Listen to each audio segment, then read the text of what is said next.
राघवेंद्र सिंह जी। श्री हरिवंश। श्री हरिवंश महाराज जी। महाराज जी, श्री जी और आपकी कृपा दृष्टि से मुझे प्रतिष्ठित सरकारी संस्थान में एक दायित्वपूर्ण पद पर सेवा करने का अवसर प्राप्त हुआ है। महाराज जी, वहाँ अनेक सामाजिक मुद्दों पर कार्य करने का अनुभव हो रहा है। महाराज जी, ये पूछना चाह रहे हैं कि कभी कभी ऐसा धर्म संकट आ जाता है कि धर्म हित और राष्ट्र हित में से अगर किसी एक को चुनना हो तो महाराज जी किसे? राष्ट्रहित। क्योंकि जब हम समाज सेवा पे है तो हमें राष्ट्रहित चयन करना पड़ेगा। जैसे आर्मी का जवान है, उसके लिए केवल राष्ट्र धर्म है। अगर कानून के प्रतिकूल उसका पिता भी खड़ा हो तो वो गोली मार देगा। वो पितृ धर्म, पत्नी, पुत्र, परिवार सबको स्वाहा करके केवल राष्ट्र धर्म के लिए वो जीता है। तो ऐसे ही अगर कोई बड़ा पद है और हमारी समाज व्यवस्था है तो फिर हमें राष्ट्र धर्म पर ध्यान देना चाहिए, लौकिक धर्म पर नहीं। क्योंकि लौकिक धर्म में आप किसी के पति भी हैं, आप किसी के भाई भी हैं, किसी के पुत्र भी हैं, बहुत से रिश्ते नाते हैं। अगर उनके निर्वाह की तरफ आप देखते हैं और राष्ट्र धर्म लघु पड़ता है तो फिर हानि हो जाएगी। राष्ट्र धर्म का निर्वाह करते हुए हमें अपने धर्म, जो धर्म राष्ट्र धर्म में बाधा ना पहुंचावे, उस धर्म को हम निर्वाह कर सकते हैं। जैसे पिता का धर्म है पुत्र को सुख पहुंचाना, और आप किसी ऐसे पद पर हैं और आपके कानून के विरुद्ध पुत्र अगर आचरण करता है तो आपको पुत्र धर्म का त्याग करके राष्ट्र धर्म के कानून के अनुसार उसे दंड देना अधिकार बनता है। ये नहीं छोड़ देंगे कि हमारा पुत्र है, पुत्र हो या शत्रु हो, अगर वो हमारे कानून के खिलाफ पाया जाएगा तो एक समान दंड उसको दिया जाएगा। उसे राष्ट्र धर्म कहते हैं, क्योंकि वो राष्ट्र धर्म पे चल रहा है, वो सांसारिक धर्म पे नहीं चल रहा है। इसलिए राष्ट्र धर्म की प्रधानता रखनी चाहिए।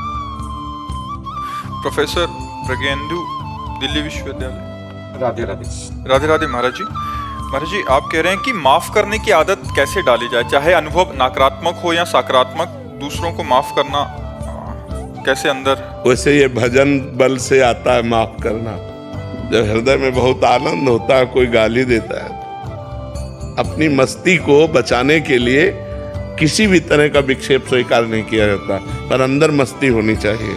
जब भजन की मस्ती होती है, कोई पीछे से थप्पड़ भी मार देना, अब अंदर मन प्रश्न कर रहा है, इसने थप्पड़ मारा, हाँ तुम्हारे प्रारब्ध हैं, तुम्हारे प्रारब्ध हैं, पूर्व का पाप है, उसको भोग लो, राधा राधा राधा राधा। वो उधर देखता भी नहीं है, जब गाली दे, अपमान कर।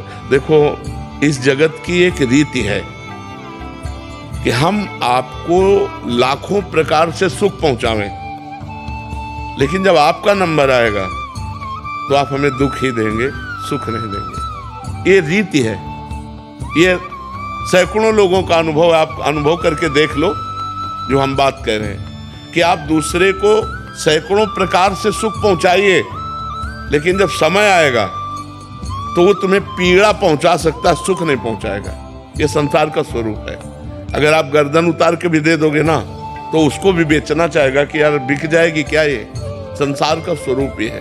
तो जब तक हम अध्यात्म में नहीं चलेंगे तब तक संसार में क्षमा शब्द तो प्रयोग होना बहुत कठिन है, क्योंकि संसार ऐसा है, आप करो हित और वो आपका करेगा हित, आप करो उसके लिए सहयोग और वो आपकी कटिंग करेगा, वो आपको नीचा गिराना चाहेगा। ये संसार का स्वरूप है।